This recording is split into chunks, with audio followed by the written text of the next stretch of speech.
আমরা কালকে রাতে যেই হোটেলে এসে মানে ঢুকেছি সেই হোটেলটা তোমাদের একবার একটু দেখিয়ে দিই। এখন সকালে পুরো অ্যাড্রেস দেওয়া রয়েছে, এখানে ফোন নম্বরও দেওয়া রয়েছে। এটা খুব রিসেন্ট হয়েছে এই হোটেলটা। এসি নন এসি সব রুমই অ্যাভেলেবেল রয়েছে। উপরে কিছু এখনও রেডি হয়নি, বাট নিচের রুমসগুলো সবগুলোই রয়েছে।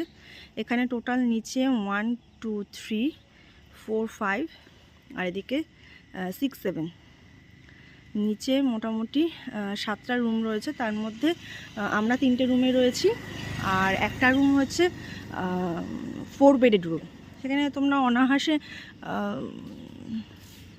5জন তো থাকতেই পারবে, 6জনও হয়তো হয়ে যাবে। তো চলো এটা দিয়ে উপরে সিঁড়িটা দিয়ে উপরে ছাদে যাওয়া যায়।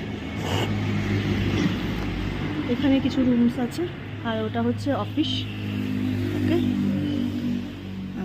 ফ্রন্টটা এরকম তোমাদের দেখালামই, খোলা। কার পার্কিংয়েরও একটা জায়গা রয়েছে, বেশ বড় জায়গা।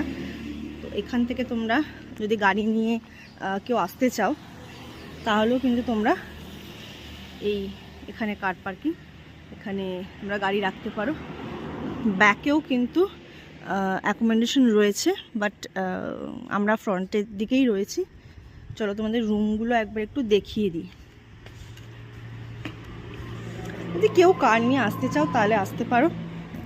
তো এটা একটা রুম, এটা অ্যাকচুয়ালি 4 বেডেড রুম, সেখানে 5 থেকে 6জন থাকা যায়। আর এই হচ্ছে আমাদের,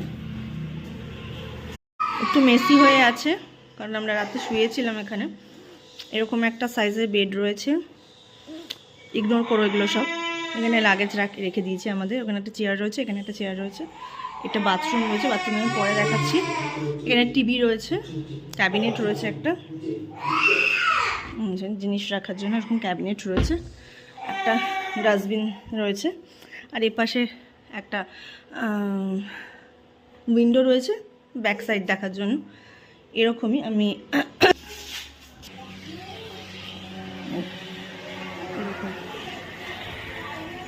আর এদিকেও তোমাদের রুমগুলো দেখাতে পারবো না, বাট দেখিয়ে দিচ্ছি কীরকম। এখানে একটা কমন বাথরুম আছে, স্পেস আছে। এরকম 2টো রুম আছে পাশাপাশি।